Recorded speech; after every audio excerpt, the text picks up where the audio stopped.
Assalamualaikum, selamat petang, Wong Siong Lalia. Okey. Ni ada satu power bank. Tapi power bank ni dah membengkak dah.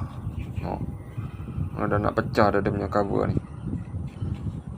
Yang kita nak operate power bank ni, kita nak ambil dia punya dia punya board ni, kita nak tukarkan bateri dia. Kita ada 3 biji bateri yang boleh charge. Kita nak tukarkan bateri. Tak tahu belah mana kita boleh bukakan power bank ni. Kita nak tengok macam mana kita nak bukakan dia kan. Kalau tak boleh pakai dia punya ni casing ni, kita buat casing lain. Kita buat casing dengan tapui yang 4 segi tu, kita boleh hotel ke lah. Kita buat. Tapi sekarang kita nak buka dia ni, tak tahu macam mana kita nak operate dia.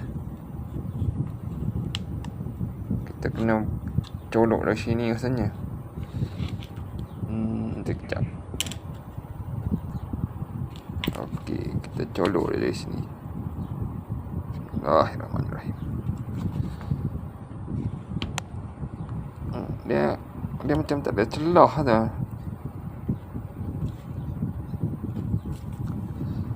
Kat mana celah dia kita nak buka? Ni dia celah dia. Ada celah dia. Pecahkan situ. Itu belah ni pula.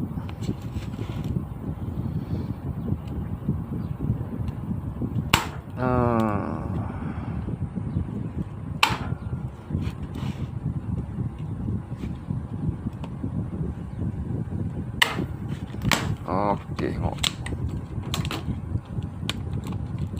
bahaya bateri ni, kita nak buangkan bateri ni.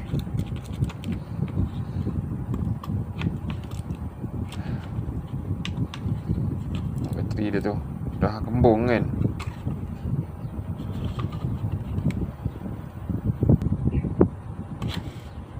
Okey, kita dah buka. Okey, bateri ni kita nak buang.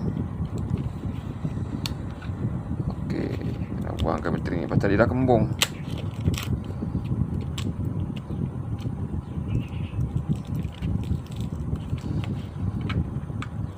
Kita tak nak pakai bateri ni.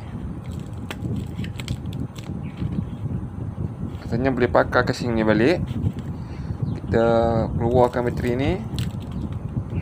Kita masuk bateri kita tutup balik ya.